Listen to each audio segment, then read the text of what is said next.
يا نهار ابيض على اللي حصل. يا نهار ابيض. انتوا متخيلين اننا كنا هنروح في داهية النهاردة؟ الدوار كان هيتقفل والعمدة كان هيتسجن، والسبب دبدوب. حد فيكم عمره شاف دب بيطير في الجو زي العصافير؟ لا، ومش بيطير بجناحات، ده بيطير بجلبيتي انا. تعالوا احكي لكم المصيبة دي حصلت ازاي قبل ما البوليس يجي. دبدوب صديقي الصدوق، بس مشكلته انه قلود، بيحب يقلد اي حاجة يشوفها في التلفزيون. شاف كرتون سوبرمان الصبح، قرر انه لازم يطير وينقذ الغابة. بس يطير ازاي وهو وزنه 200 كيلو؟ الشيطان وزه، دخل اوضتي وانا بتوضى وسرق عباية الصوف الكبيرة اللي بلبسها في الشتاء، وقال بس دي هتبقى العباية السحرية.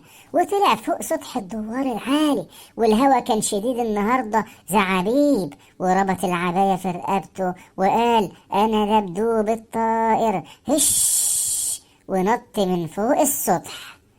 واللي حصل وهو في الجو، العباية انتفخت من الهوا، العباية بقت عاملة زي الباراشوت. دبدوب فرح ثانية واحدة، لكن فجأة اكتشف الحقيقة المرة. الهوا مش شايله لفوق، الهوا بيحدفه يمين وشمال ويمين وشمال، وهو مدلدل من العباية ورجليه بتخبط في الشبابيك، والناس تحت بتصرخ الحقوا العمدة طاير في الهواء، الحقوا العمدة طاير في الهواء. كانوا فاكرينه انا عشان العباية بتاعتي، مفكرين ان انا اللي طاير في الهوا وهو دبدوب. الهوا حدفه فين؟ لا، نزل على شجرة ولا نزل على الارض. دبدوب نزل طر جوه عشة الفراخ بتاعة الست ام سعيد جارتنا. اتدورت قلم ريش وفراخ بتكاكي، ودبدوب غرقان في البيض المكسور.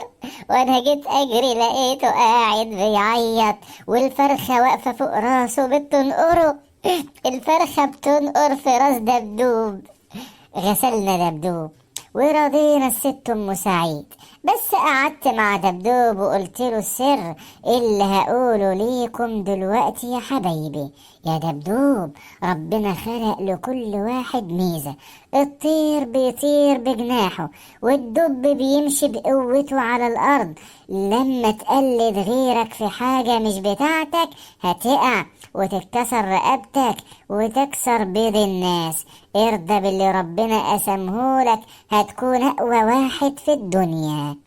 تفتكروا يا حبايب يا اطفال، دبدوب حرم ولا هيعمل مصيبة تانية؟ اللي يتوقع دبدوب هيعمل ايه المرة الجاية يجي يكتب لي في التعليقات. واللي عايز يشوف صورة دبدوب وهو جوه عشة الفراخ يعمل لي لايك ومتابعة، واستنوا اللي جاي. في امان الله يا ابطال، وسلام. كل يوم الساعة 5، كل يوم الساعة 5، كل يوم الساعة 5 مع حواديت حموكشة العمدة، وسلام.